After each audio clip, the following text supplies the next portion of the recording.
Насильственный брак не имеет никакого отношения к религии Аллаха. Во время женитьбы помимо махра, дара невесте, присутствия свидетелей и прочего в число обязательного входит добровольное согласие супругов. Для мусульман жизнь, слова и поступки пророка Мухаммада, мир ему, являются основным примером и руководством, а он, в свою очередь, был эталоном обращения с супругой. Ислам запретил бить женщину и категорически предостерег от этого мужчин. В качестве номинального послабления посланник Аллаха, мир ему, дозволил символически наказать жену мисваком, маленькой палочкой для чистки зубов, в случае вызывающих проступков и греховного поведения. Это один из самых укорененных стереотипов, который витает в обществе. У супруги перед мужем есть только одни обязанности – это супружеские. Все остальное делать ей не обязательно, но рекомендуется. Тем самым она заслужит довольство мужа и милость Аллаха. Пророк Мухаммад, мир ему, часто помогал женам в домашних делах и был очень отзывчивым. Пророк Мухаммад в хадисе сказал: «Самым ненавистным из дозволенного для Всевышнего Аллаха является развод».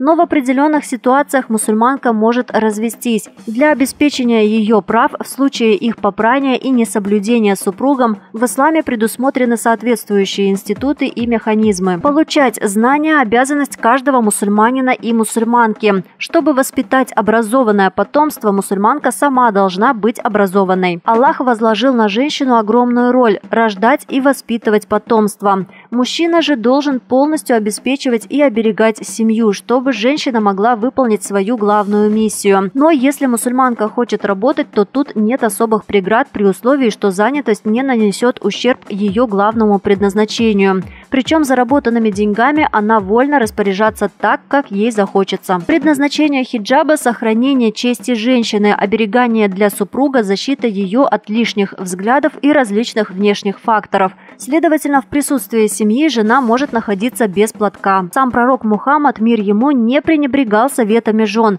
а зачастую даже брал их за основу. Стоит лишь добавить, последнее слово остается за мужчиной, как за главой семейства. Пророк Мухаммад, мир ему, в хадисе сказал: «Довольство Аллаха в довольстве мужа, а гнев Аллаха в гневе мужа». Не стоит только забывать, что это условие действует зеркально и для мужчин.